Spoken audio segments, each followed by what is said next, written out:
Olá, sejam muito bem-vindos ao Narrativas Antagonistas. Eu sou Madeleine Lasco. Sou sua companhia de segunda a sexta-feira, pontualmente às 5 da tarde, aqui no YouTube do Antagonista. E aqui a gente faz um exercício diário para o nosso cérebro. A gente treina como melhorar o debate político. E como é que faz isso? Tirando da frente as narrativas. Para a gente aprender a não cair mais nessa história, eu trago para você primeiro os fatos e depois a minha opinião. Mas antes de opinar e antes de perguntar qual é a sua opinião, eu trago para você a narrativa da esquerda e a narrativa da direita. Fato do dia: Zé Dirceu no Congresso. Vamos lá? Fato do dia: Zé Dirceu no Congresso Nacional. José Dirceu volta ao Congresso Nacional depois de quase 20 anos. Ele foi convidado para uma sessão solene em homenagem ao ex-presidente João Goulart. Eu, quando recebi o convite do senador Randolph, quase não aceitei, porque desde o dia da madrugada de 1º de dezembro, quando a Câmara dos Deputados cassou meu mandato, que o povo de São Paulo tinha me dado pela 3ª vez, eu nunca mais voltei ao Congresso Nacional. Mas acredito que João Goulart merecia e merece a minha presença hoje aqui, Maria Tereza. Recordar é viver. Você já acompanhava política naquela época? 30 de novembro de 2005? Eu já. E eu me lembro como se fosse hoje o último discurso de José Dirceu no Congresso Nacional. Era a sessão de cassação dele, acusado no Mensalão, e ele fez um discurso muito forte, apontando ali para os colegas que estavam prestes a lhe tirar do parlamento. E eu pergunto para cada líder que está aqui, da oposição e da base do governo, para cada deputado e deputada, para todos os empresários do país, se algum recebeu de minha parte alguma proposta indecorosa, alguma proposta ilícita, alguma proposta que ferisse o interesse público, sou acusado de ser chefe do Mensalão. A Câmara sabe que eu não sou chefe do Mensalão. Cada deputado e cada deputada que está aqui sabe que isso não é verdade, que eu jamais propus para qualquer deputado ou deputada compra de voto. Nós tivemos uma CPI da compra de voto e do Mensalão, que não comprovou a existência do Mensalão. Não posso ser cassado porque fui presidente do PT. Não posso ser cassado porque coordenei a campanha do presidente Lula. Não posso ser cassado porque fui ministro da Casa Civil. Não posso ser cassado pela minha história e nem acredito que a casa o faça. Quero repetir, tenho as mãos limpas. Bom, José Dirceu ficou num fogo cerrado. Recordar é viver, eu vou recapitular para vocês. O principal acusador do Mensalão era Roberto Jefferson. O que era o Mensalão? Era um sistema de pagamentos mensais a deputados para que votassem com o governo. Era uma corrupção da democracia, era uma corrupção do voto do eleitor. Roberto Jefferson faz essa denúncia numa entrevista ao jornal Folha de São Paulo. Isso desencadeia a maior crise do governo Lula e também uma série de investigações. Só que aí tinha um detalhe. O Mensalão não era do Lula. O Roberto Jefferson elogiava o Lula e batia no Zé Dirceu. Por isso que José Dirceu ficou tão exposto. Vossa Excelência sabe que não é meu estilo, mas eu percebi que o governo quis botar um cadáver podre que atinge o seu Delúbio Soares, que atinge o senhor Silvio Pereira, que atinge o senhor Zé Dirceu, que eu vi dizendo que eu sou réu. Zé Dirceu, se você não sair daí rápido, você vai fazer réu um homem inocente que é o presidente Lula. Rápido, sai daí rápido, Zé. Para você não fazer mal a um homem bom, correto, que eu tenho orgulho de ter apertado a mão. Esse país sempre elegeu um presidente da elite. Ora um médico, ora um advogado, ora um general, ora um sociólogo, Gabola. Mas nunca tinha elegido um homem pobre, um homem do povo. Todos esses que antecederam o presidente Lula, não, meu líder, me permite fazer um pouquinho de plágio desse seu discurso.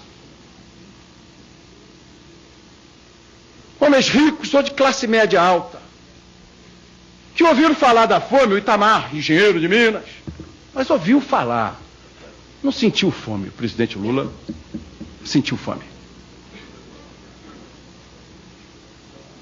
O presidente Fernando Henrique ouviu falar na miséria lendo o Graciliano Ramos, Vidas Secas. Mas nunca passou miséria. O ex-presidente Collor pode ter ouvido falar em miséria, mas nos versos de Catulo da Paixão Cearense. O presidente Figueiredo pode ter ouvido falar no retirante nordestino, mas nunca foi um retirante. O presidente Lula, não. Igual o povo.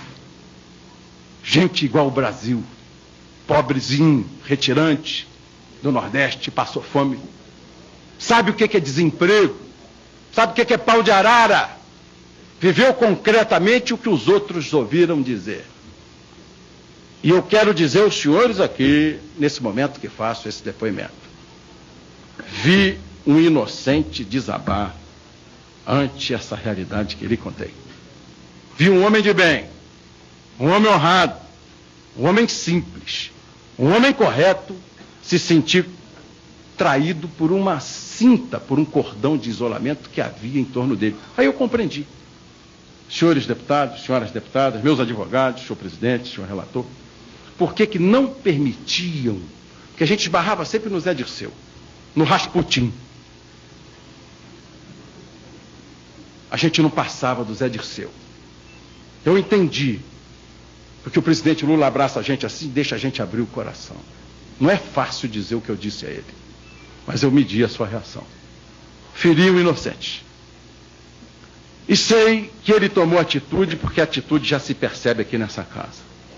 Inclusive, o marasmo que vive o plenário da Câmara dos Deputados está ligada à ausência do mensalão, a essa síndrome da abstinência.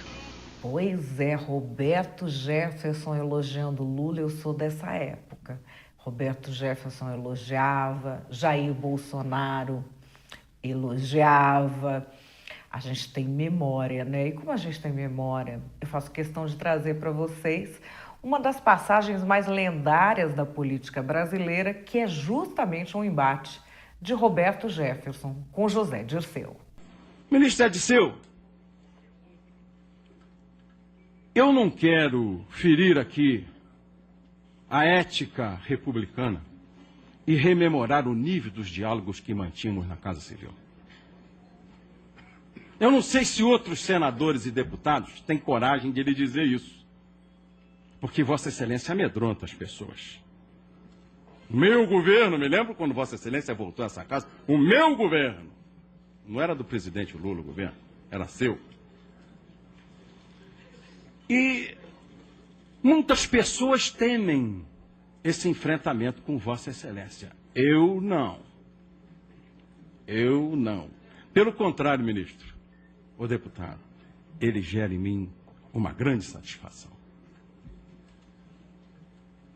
Uma grande satisfação. Tenho medo de Vossa Excelência. Confesso aqui de público. Tenho medo de Vossa Excelência. Porque Vossa Excelência provoca em mim os instintos mais primitivos. E eu tenho medo, sinceramente, da consequência dessas provocações que faz Vossa Excelência. José Dirceu foi acusado de corrupção, lavagem de dinheiro, teve a sua prisão confirmada até pelo Supremo Tribunal Federal.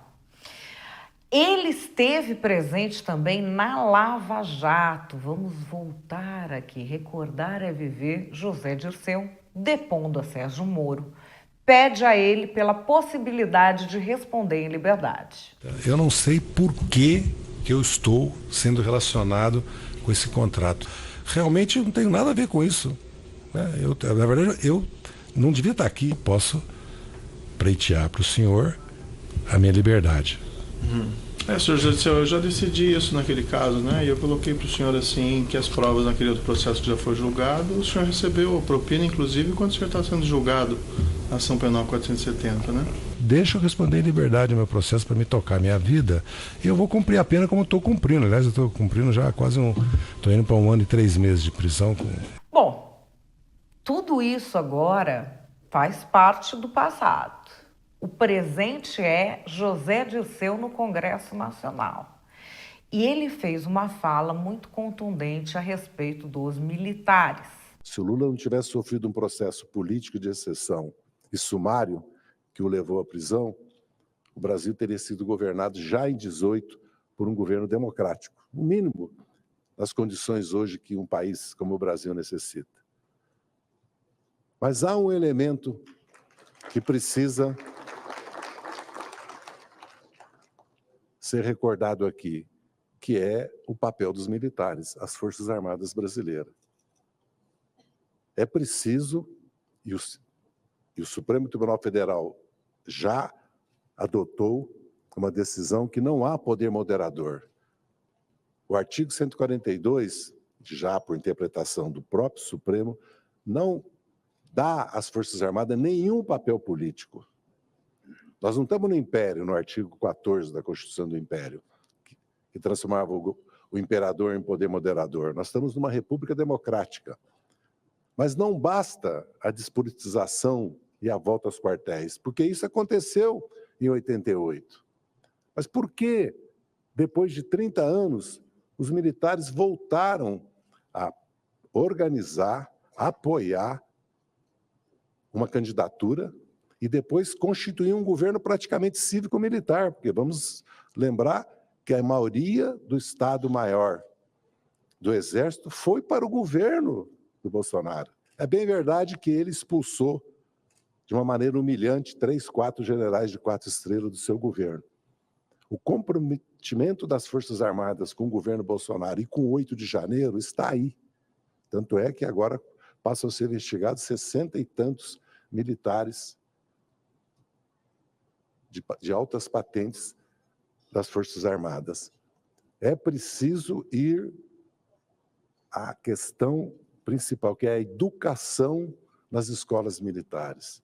E o sistema de promoções. E a prevalência do poder civil do presidente da República sobre o poder militar. Nunca houve isso no Brasil. O Ministério da Defesa foi esvaziado. O GSI é uma aberração. Existe um Ministério da Defesa, por que existia um GSI? Que cada vez mais acumula poderes. Agora o cibernético, a nuclear, a Secretaria de Assuntos Estratégicos, a segurança do presidente. Esse é um discurso que José Dirceu já está fazendo. Agora foi a grande volta dele ao Congresso Nacional, mas ele está participando de eventos partidários já faz um tempo. Na última passeata convocada pelas esquerdas, lembra aquela que flopou? O Zé Dirceu estava e fez este mesmo discurso, muito parecido. Vamos ver. Hoje, nós gostaríamos de cobrar e depois do dia 31, nós temos que relembrar o golpe 64 e os 21 anos de ditadura. Até porque, dia 8 de janeiro de 2023, houve uma tentativa de dar um golpe militar, comandada por Jair Bolsonaro. 64 não foi...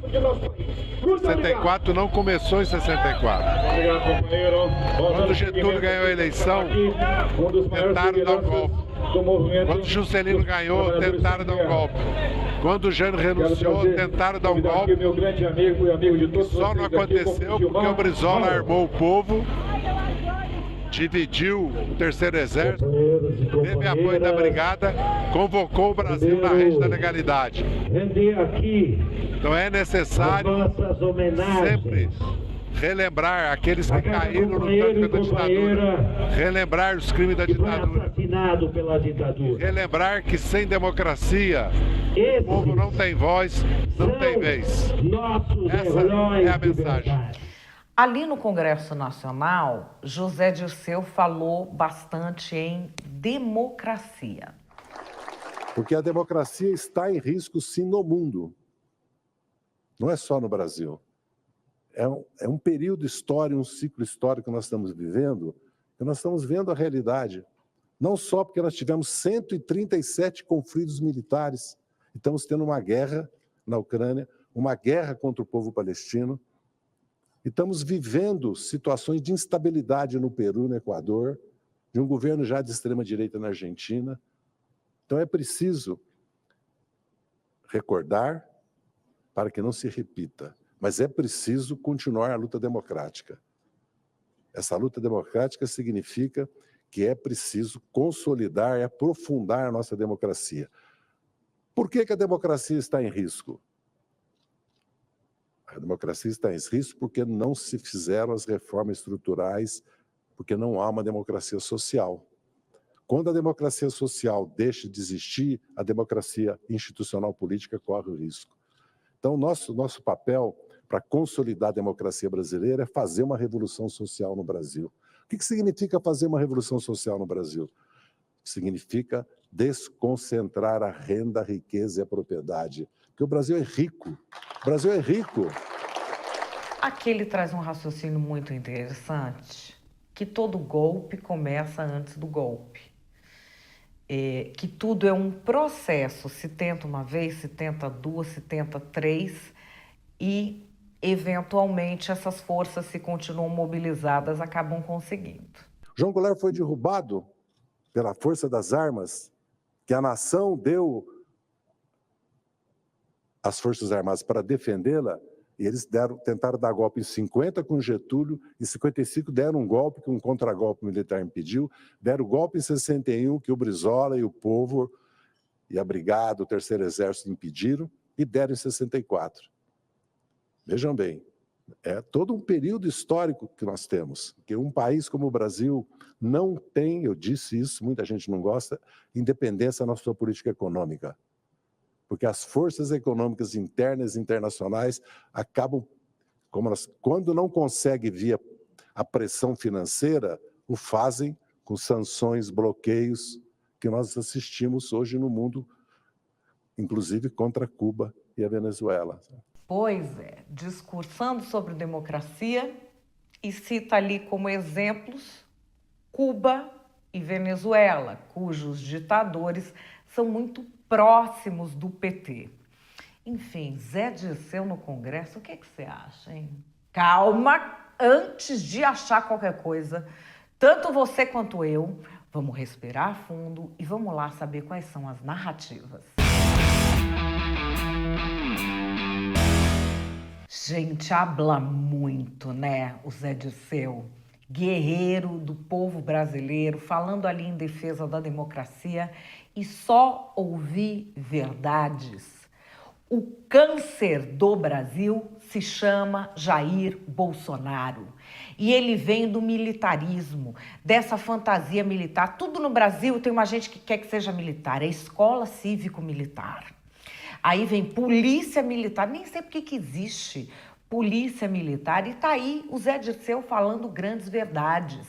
Não conseguiram golpe em 8 de janeiro, mas o inelegível genocida, com toda certeza, vai tentar de novo. A sorte é que a democracia venceu, e isso é um símbolo. Zé Dirceu, mostrando que a Lava Jato foi uma farsa, tá lá de novo discursando no Congresso.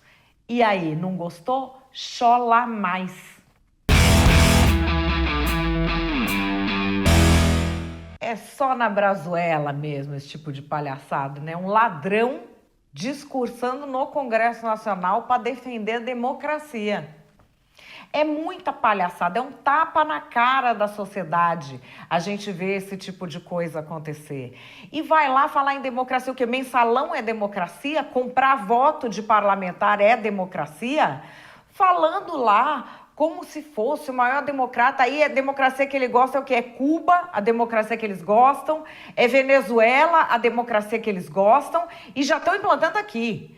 Porque já voltaram com a roubalheira e, além da roubalheira, estão querendo calar os patriotas.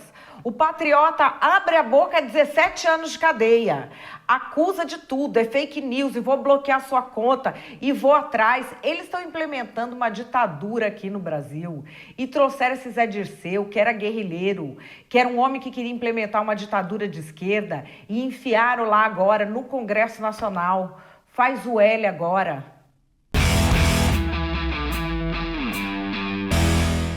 E qual é a minha opinião?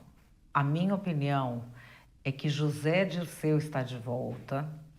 Isso não é pouca coisa e você vai precisar prestar atenção. É uma mudança grande. Nós estamos diante de um grande estrategista que já disse que tem na sua visão mais 1 ou 2 mandatos, pelo menos, para o PT. Não é ganhar a eleição, é chegar ao poder. Este é o raciocínio de José Dirceu. E ele chega, vamos dizer, com uma complacência a respeito. Boa parte da imprensa foi favorável ou sequer noticiou. As pessoas que estão aí correndo no seu dia a dia também inebriadas por essas notícias que agora o pessoal gosta, de torcida de político, de ficar gritando como se estivesse indignado. As pessoas estão nessa, né? E deixaram passar o caso do Zé Dirceu, não perceberam que houve essa volta. É a volta de um estrategista melhor do que todos os estrategistas que estão no governo. E as pessoas podem odiar José Dirceu, só que ele tem estratégia, ele entrega, e isso pode significar que o PT fique ainda mais agarrado ao poder do que parece estar. Ele vem numa situação que é a seguinte: aparentemente, se reescreveu a história da Lava Jato.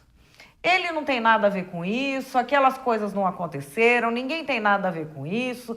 Na minha cabeça, daqui a pouco estão indenizando quem foi corrupto. Daqui a pouco vão indenizar todo mundo como se tivesse sido uma grande violência. E José Dirceu está ali, começa a reescrever outra história também, que é a história do mensalão. Tudo que a gente teve de combate à corrupção na história recente tende a ser reescrito. Embora a gente tenha vídeos, as pessoas saibam do que aconteceu, mas a versão oficial, ela vai sendo mudada e uma boa parte da imprensa, infelizmente, vai absorvendo essa nova versão oficial dos fatos. A população oscila entre duas coisas. Ou ela fica passiva, não faz nada e pergunta: mas o que é que a gente pode fazer? Que é algo comum. Ou a população se interessa por política, mas como entende pouco de política e tão pouco que não consegue nem ver que não entende, sabe? Quando a gente conhece uma coisa tão pouco que a gente não tem a menor ideia do que seja, então a gente já acha que meio que domina. Aí você estuda um pouco mais, você fala: epa, tem mais coisa aqui que eu não estou sabendo. É assim com muitos temas. Com o brasileiro é assim com a política. Ele se interessa, ele sabe tão pouco que ele não consegue nem ver o que ainda falta para ele saber. Faz o quê? Cai na mão de populista. Porque na cabeça do brasileiro, um populista contra outro do mesmo tamanho, se eu tiver o meu populista, eu derrubo o populismo e coloco a democracia. Quando não. Você se recorre a um populista, você não está contra o outro populista, você está a favor do populismo. E, enfim, nesse circo em que a gente está, quem sai perdendo é a democracia. Quem sai perdendo é o povo. José Dirceu achou seu caminho de volta e isso tende a apimentar as coisas no cenário nacional.